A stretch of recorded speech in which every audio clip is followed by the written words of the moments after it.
mon organisation, je prends l'habitude d'aller dans l'ordre de ma template. Donc je commence par le chant, puis je fais mes chœurs, puis je fais ma drum s'il y a une drum, et ainsi de suite, et ainsi de suite, et ainsi de suite.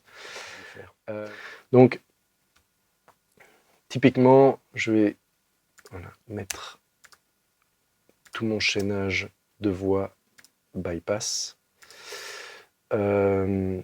Pour parler de la voix, ce sera le cas pour le titre suivant, c'est, je suppose, le chaînage d'enregistrement, etc. Ça va intéresser. Oui, bien sûr. Donc,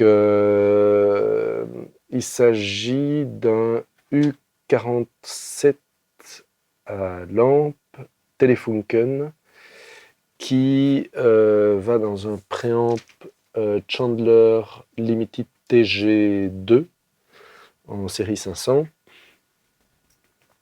qui lui-même va dans un compresseur Vacrac à lampe, qui est le même que celui qui est ici, mais c'était pas celui-ci, parce que les voix ont été faites dans le B. Il sonne légèrement différemment parce qu'il n'a pas les mêmes tubes en fait. Celui-ci est plus standard, l'autre c'est du New Old Stock Siemens, donc il a quelque chose dans l'aigu qui est un peu plus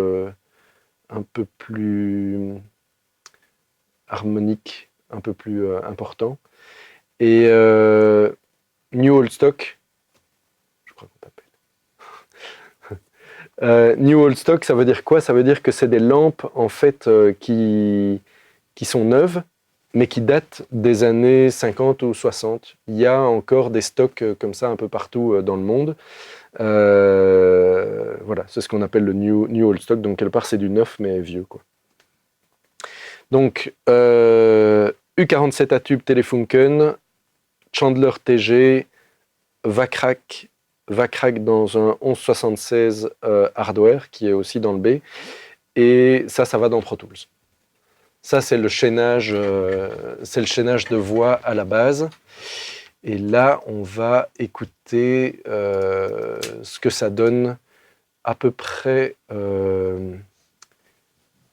accru. Tu te souviens à peu près de quel taux de compression tu as appliqué à la prise en général? Non, parce que c'est pas moi qui l'ai enregistré. D'accord. Oui, oh, d'accord. Donc tu peux pas savoir, t'étais pas là. Non.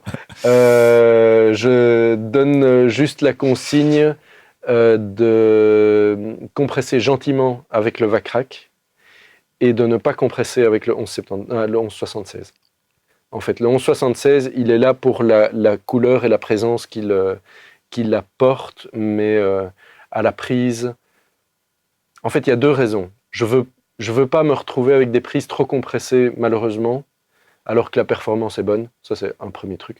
Le deuxième truc, c'est que d'enregistrer un chanteur avec un compresseur sur sa voix, c'est pas lui rendre un service, parce que du coup, ce qu'il entend dans le casque ne correspond pas au niveau dynamique à ce qu'il produit avec ses cordes vocales, et ça peut poser des problèmes à terme, lui avoir des nodules, se péter les cordes vocales ou ce genre de choses-là, parce qu'on a compressé sa voix. Donc, essayez de retenir un truc, si vous aimez vos chanteurs, ne les compressez pas trop à la prise.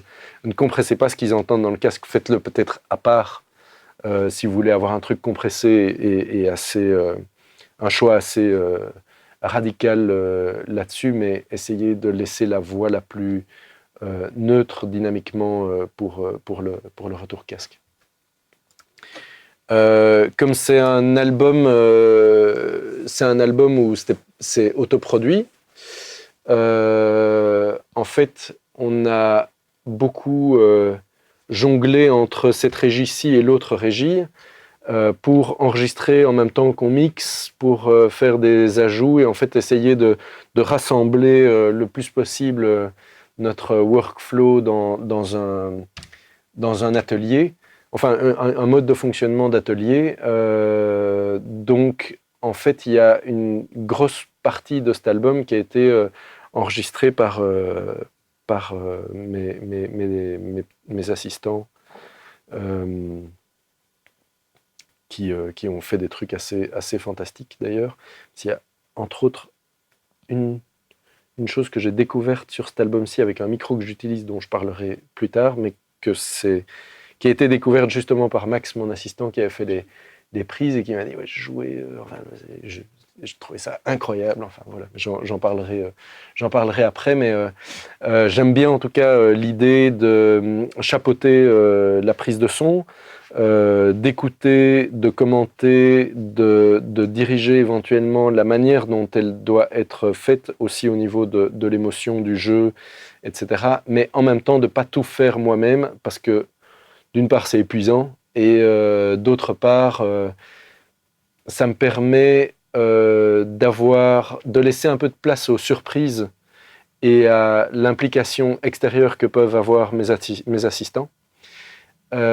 Et ça me permet de ne pas intellectualiser la manière dont la prise a été faite. Je sais comment elle a été faite, mais je sais quand je vous donne le chaînage, c'est ça que je lui ai dit de faire. Maintenant, je ne sais pas si c'est effectivement ça qui a eu lieu. Peut-être qu'il a zappé le 1176 au final. Honnêtement, j'en sais rien. Je m'en fous, en fait. Ça me donne l'occasion d'avoir des prises de qualité et d'avoir l'impression en fait, pas les avoir fait moi-même. Au niveau du mix, c'est vachement mieux, quoi.